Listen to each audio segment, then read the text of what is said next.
All right, guys, welcome back to Tactical Foul. I'm Kyle Grew. This is Stevie Shard, Steve Walker. We're here with another recruitment series video. Today, we're going to be talking about the NCAA. We're going to go over the sliding scale of Division I and II, GPA and test scores. We're going to also, for Division I and II, go over credit requirements, the core credits that you need, and athletic eligibility. So it's going to be a short episode, but it's going to be a lot of information. So strap in and let's go. Stevie, I think we're starting with you and we'll go forward. It'll be Steve's going to go Steve? first. All right, either way, whoever wants to do it, go for it. Yeah, so I'm just going to kind of go through for Division 1 and Division 2. Okay. First of all, for Division 1, obviously what you should be doing as far as the timeline for grade 9, 10, 11, and 12, the things you should have done. And then the core credits that are required that you need to be doing to obviously get yourself eligible through the NCAA. So, first of all, for Division 1, in your 9th grade year, you should be getting a list, talking to your counsellor and getting a list of the core credits that you need to take so that you're obviously on the right track. That's obviously very important from the first year. As you move into your sophomore year, that's when you need to register. So you go to the Eligibility Centre. It's literally eligibilitycentre.org on the NCAA website. And you can register there and create your own account. Then as you move into your junior year, this is where things start to get a little bit more ramped up. Again, you check in with your counsellor, making sure that you're on course to graduate on time, you have the required number of courses. You're still obviously on track from that aspect. At this point, you're starting to look to take the SAT, the ACT, and submitting your scores to see how you do. And then at the end of that year, you're looking to try and upload an official transcript into the Eligibility Centre. So again, that's a lot of stuff that's obviously changed from the sophomore year. Senior year, obviously, it kind of solidifies everything before you move into it. First thing, obviously, you've got to do is you've got to finish your last NCAA core courses. Again, take the ACT and the ACT again if necessary. Maybe try and obviously improve on your scores. You want to complete the amateurism questionnaires, which is in the Eligibility Centre. And these are pretty simple things. These are just obviously checking to make sure you've not been receiving money to be paid and obviously being paid to play. Because obviously everything within the NCAA is amateur. So, and then finally, once you've graduated, get your counsellor to submit a final official transcript. The unofficial one is different to the official one. The official one obviously comes in a sealed envelope, which means obviously nobody's touched it from that point. So, and that's something that you have to do after your senior year. So, and then talking about the academic eligibility, there are 16 core courses that you need to have completed. You need 4 years of English. You need 3 years of math, algebra 1 or higher. You need 2 years of natural or physical science, including 1 year of a lab science, if your high school offers it. You need 1 additional year of English, math, or a natural science. You need 2 years of social science and 4 additional years of English, math, natural, physical science, social science, foreign language is 1, and comparative religion or philosophy. So quite a lot. So once you've completed those 10 core courses, including 7 English, math, natural science, before your 7 semesters. So once you begin the 7th semester, you may not replace or repeat any of those 10 courses. So that's the Division 1 requirements. Division 2 is slightly different. It's not too much different. Obviously, the timing, you still have to register for the NCAA at 10th grade, obviously the 9th grade going into it, making sure you're checking on your core courses. Pretty much the same principles for your junior year, making sure you're taking your SAT, ACT, making sure you're still on track for your core requirements, making sure at the end of the year, obviously, you have an unofficial transcript uploaded, and then it's basically the same principles for your senior year, and making sure all of those are the same. The core classes, the only real difference between Division 1 and Division 2 is the amount of years of English and math that you have to take. There's only 3 years of English that's needed for Division 2 and 2 years of math. So those are really the only differences between Division 1 and Division 2 as far as the core credits that are required. And then also as well the steps as far as grade 9, 10, 11 and 12, the steps that you need to have completed for the NCAA. So Before we move on, Steve, is there, I know you said the eligibility.org, but for those core credits, is there a place for them to be able to see those? I know they can obviously use this as a reference, but just a website or anything like that? Yeah, so everything is on the NCAA website. Okay. Which is NCAA.org.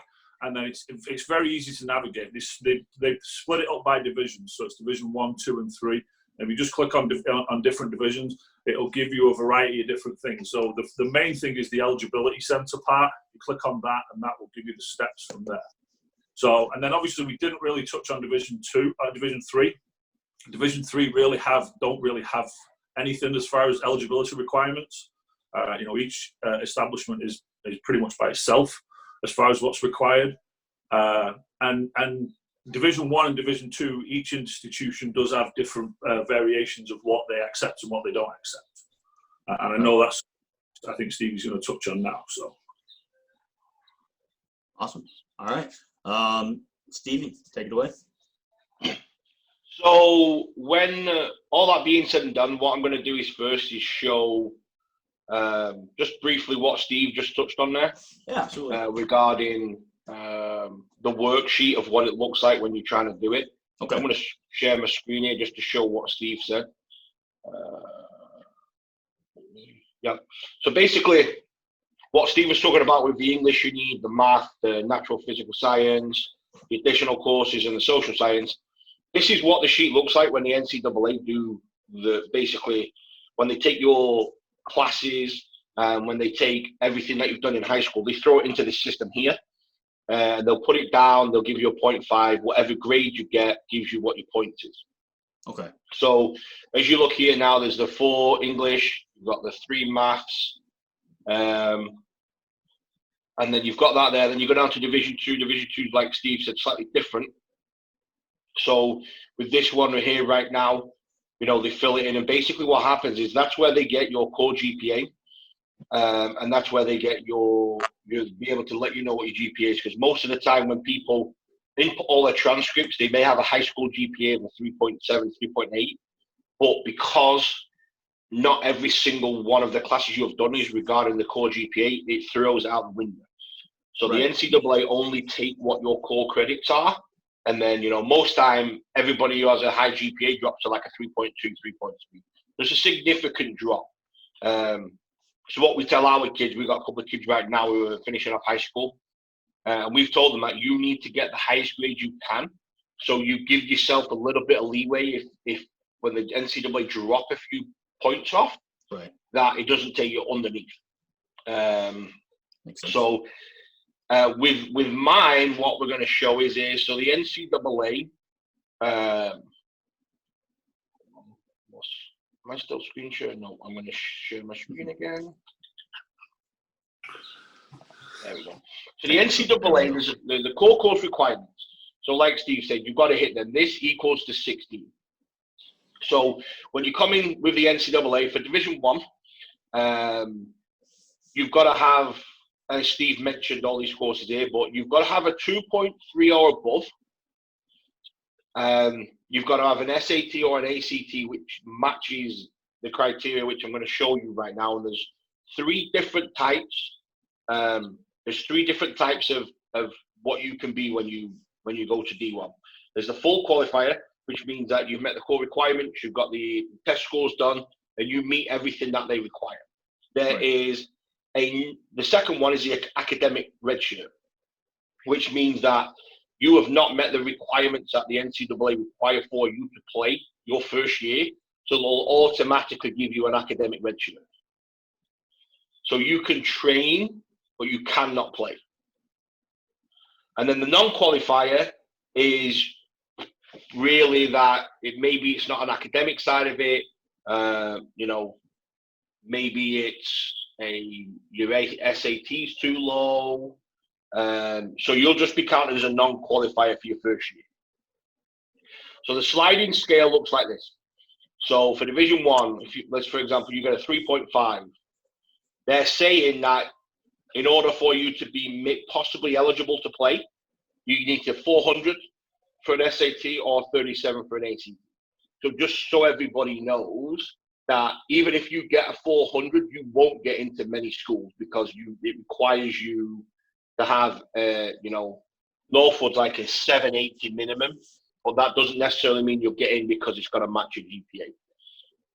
So this is a sliding scale. So, when they look at it, is that the academic redshirt is if you are under a 2.3, that's where you become an academic redshirt.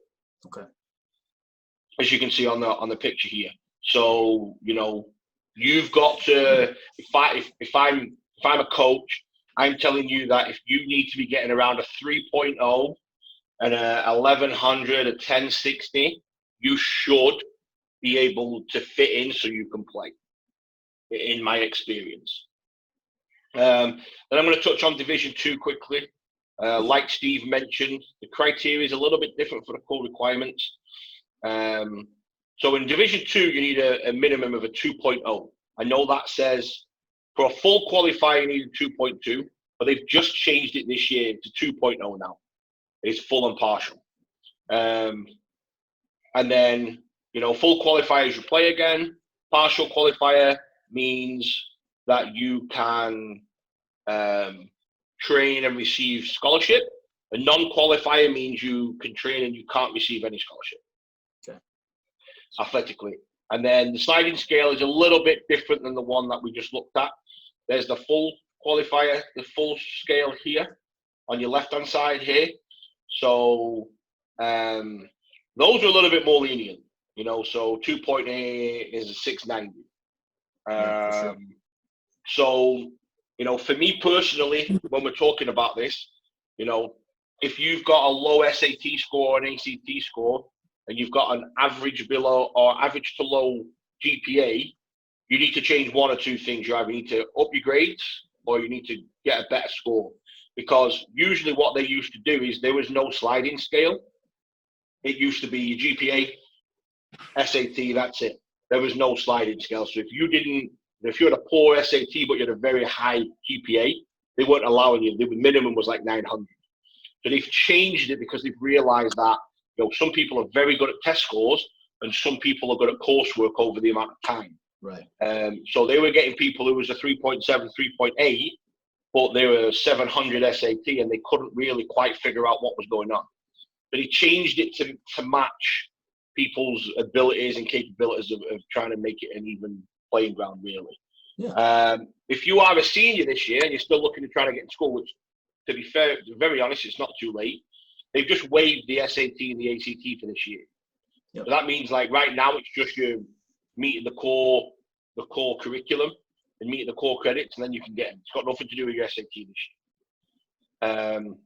So, yeah, it's very, the NCAA, they have their own, restrictions, which is totally, what people need to understand as well is that the NCAA's, their, rules are totally different to individual schools. Like, our school is different to Saginaw, and Saginaw is different to Davenport, and Davenport's different to Oakland. Like, each school has their own stipulation on what they do. So, like, for example, in our school, for internationals, if they take their GCSEs, which is basically their high school results, in England, when you're done at 15, 16 at high school, you then go to what they call sixth form college for 2 years. So it's a 2-year mini course to prep you for university. So over at Northwood, if your 2-year course is a better grade than your high school, they accept that for you to get in. Where other schools won't do that, they need your GCSEs or your A-levels. So what they have to understand is that, international is way different, but each individual school has their own criteria to get into the school. So it's not just a general thing, it's literally their own criteria. Absolutely. So one of the other things, like like Stevie said about different schools offer, and a cool thing we found out actually this year was Northwood do with their SAT something called a super score, which means your SAT is taken over 2 parts. So you have a math and an English set. So say you get 600 for your English, 600 for your math on the first one as an example. And then you go back and next time you get a 650 for your English, but a 500 for your math. They keep the 650, but they keep the 600. so that then you bump the 50 extra points. So they take the best of the two scores to kind of make the best option as well. So there's a ton of different things. Again, that would be something that I would probably look into, and maybe when you, obviously each different school obviously has their own things, I would obviously check on that and see what different requirements are. So, and then the other thing I just wanted to say before we kind of wrap up was, on there we talked about a red shirt. A red shirt is basically you don't lose your year of eligibility. So within college, you get the 4 years to basically complete it, 4 years of playing. And if you red shirt a year, that's typically usually done for usually a medical situation. And usually if you obviously you have an incoming freshman that maybe is not going to play that much, maybe as a goalkeeper. We actually redshirted one of our keepers last year. And it helps because obviously now typically it's a 4.5, maybe a 5-year course depending on what you're getting into, and this obviously helps out from there. So when you hear that term red shirt, that's basically what it means. It means you're basically still part of the team. You're able to do all the other things the team does. You're just not actually allowed to physically play in the games. Right. And to piggyback off Steve there, what most people tend to worry about is that when they go into a school and the school redshirts them, like they freak out and get upset regarding that. So the differences between freaking out is that if you get a red shirt, you still keep your eligibility, you don't lose it. So, in the past we've had players where they've not played and was like, hey, we'll just redshirt you. And they're like, no, I don't want a redshirt. I want to be on the varsity squad. I'm like, yeah, but if you don't redshirt, you lose 1 year of eligibility. Yeah. So it's gone. If I redshirt you, you still have 4 years after your freshman year. And they're like, no, I don't want to do it. So what people have to understand, if they're redshirting you, it is, unless you really, really want to play, take the red shirt because it gives you a year to settle down, get in front of the coach. And then obviously the second year, if it doesn't work out, obviously you only get one red shirt. But if the second year doesn't work out, at least you've had 2 years to figure out what you want to do. For sure. That would be my big thing with that. Absolutely. I think a big takeaway here for sure that we got to look at is, obviously, you can look at all these resources, NCAA, the eligibility.org, all these things that we're talking about, but you have to go look at those individual schools as well on top of it to make sure you know everything that's going on. It just goes back to a big point. You need to know what you're looking into. You need to be aware of all the things, all the differences, different things like that. Just got to be prepared. So I think this has been really good, really informative. Any last words from you guys?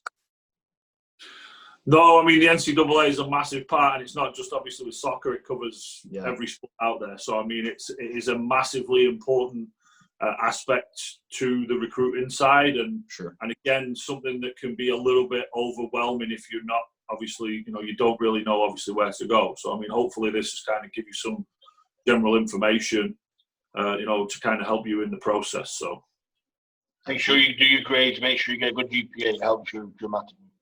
Absolutely. All right, guys. This has been Tactical Foul. I'm Kyle Grew, Steve Walker, Stevie Shard. We will see you next time. Thanks, guys.